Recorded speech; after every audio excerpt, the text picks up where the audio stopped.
Herkese Tatlı Sanatı Mutfağı kanalımdan merhabalar. Bugün sizler için çok beğeneceğinizi düşündüğüm anne kurabiyesi yaptım. Bu anne kurabiyesi kanalımdaki birçok anne kurabiyesi tariflerinden farklı. Kuru üzümlü, cevizli, portakallı, muhteşem aromalı, şahane bir kurabiye tarifidir. Mutlaka ama mutlaka denemenizi tavsiye ederim. Fazla vakit harcamadan hemen tarifime başlayalım. Öncelikle yumurtamıza uygun bir kabımızın içerisine ekleyelim. Bir tam yumurtayı ekliyoruz. İkinci yumurtamızın sarısını ayrı bir kaba alıp üzeri için ayıralım. 1 su bardağı sıvı yağımızı ekleyelim ve 1 su bardağı yoğurdumuzu ekleyelim. 1,5 su bardağı toz şekerimizi ekleyelim.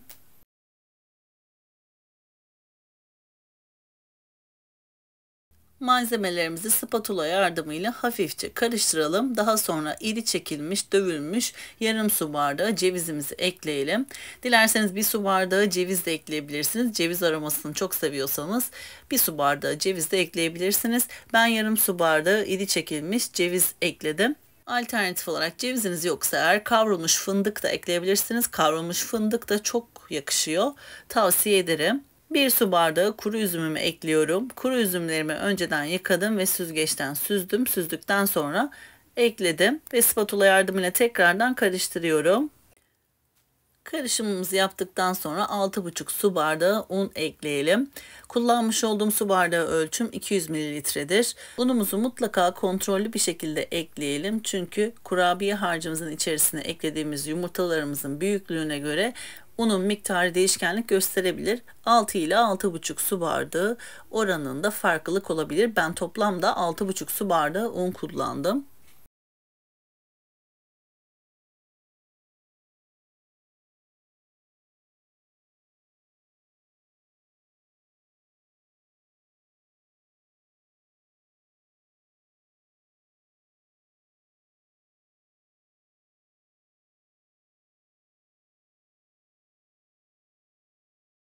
Unumuzu ekledikten sonra elimizde güzelce yoğuralım. Hafif ele yapışan bir kurabiye hamuru olacaktır. Bir paket hamur kabartma tozumuzu ekleyelim. 1 tatlı kaşığı karbonat ekleyelim ve 1 paket vanilya ekleyelim. 2 yemek kaşığı portakal kabuğu rendesi ekleyelim.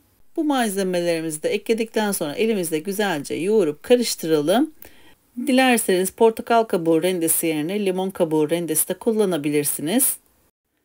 Limon kabuğu rendesi de çok yakışıyor. Henüz denemediyseniz alternatif olarak limon kabuğu rendesi de ekleyebilirsiniz.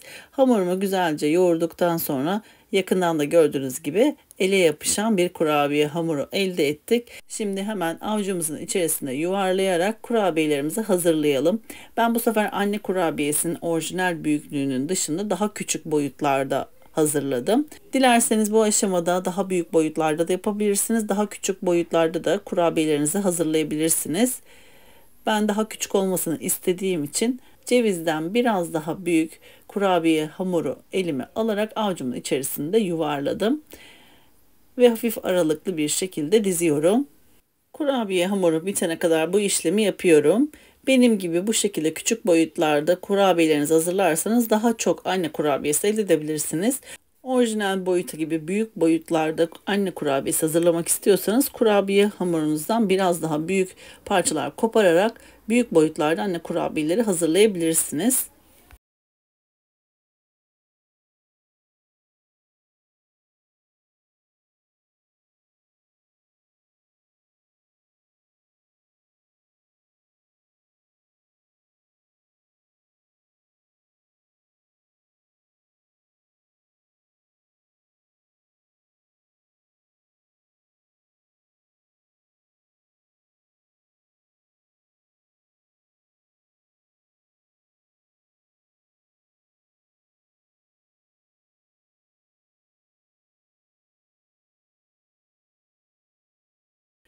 Kurabiyelerimiz hazır. Şimdi üzerine ayırmış olduğumuz yumurta sarısını bir fırça yardımıyla sürelim.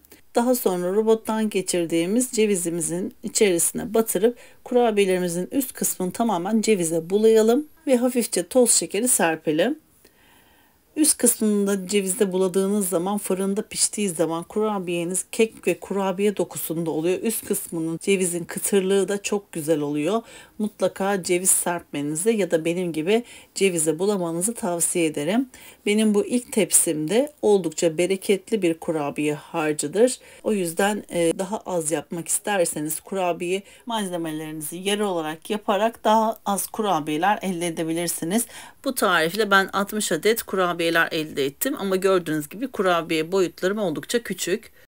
Şimdi cevize buluyorum. Daha sonra üzerine toz şekeri serpeceğim. Toz şekerini daha az serpmek isteyenler veya eklemek istemeyenler o aşamada toz şekerini bulamadan bu şekilde cevize buladıktan sonra fırına verebilir. Tabi üzerine toz şekeri serptiğiniz zaman kurabiyenin üzerine biraz daha kıtırlık katıyor. Aşırı şekerli olmasını sağlamıyor çünkü çok az serpiyoruz. O yüzden serpmenizi tavsiye ederim. Ben anne kurabiyelerimin üzerine mutlaka hafiften toz şekeri serperim. Kurabiyelerimizi cevize buladıktan sonra hafifçe üzerlerine toz şekeri serpelim ve önceden ısıtılmış 180 derecelik fırın ayarımızda kurabiyelerimizin üzeri kızarana kadar pişirelim. Ben bu kurabiyeyi biraz daha gevrek sevdiğim için bir tık daha fazla pişiriyorum. Kurabiyelerinizin üzeri pembeleştikten sonra fırından alabilirsiniz. 15 dakika kadar fırınımda pişirdim ama mutlaka fırından fırına göre değişkenlik gösterebileceğinden dolayı kontrollü bir şekilde pişirmenizi tavsiye ederim. Yakından da gördüğünüz gibi muhteşem oldu kurabiyelerim. Hemen sizler için yakından kıvamının tadına bakmak istiyorum ve sizlere de göstermek istiyorum. Ben tadına baktığım için çok beğendim. Bu arada bu kurabiye benim eşimin en sevdiği kurabiyelerden bir tanesi.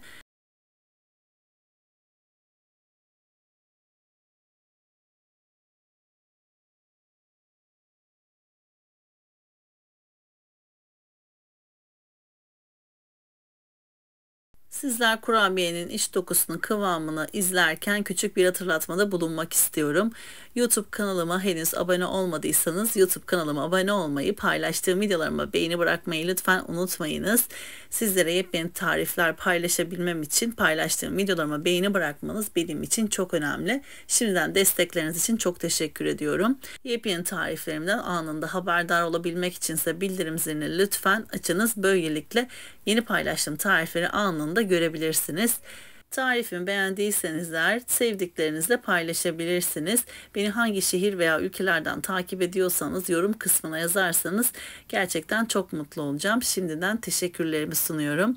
Böylelikle bir tarifimin daha sonuna geldik. Beni buraya kadar izlediğiniz için çok teşekkür ediyorum. Bir sonraki tarifimde tekrardan sizlerle görüşmek üzere. O zamana kadar kendinize çok iyi bakın. Hoşça kalın.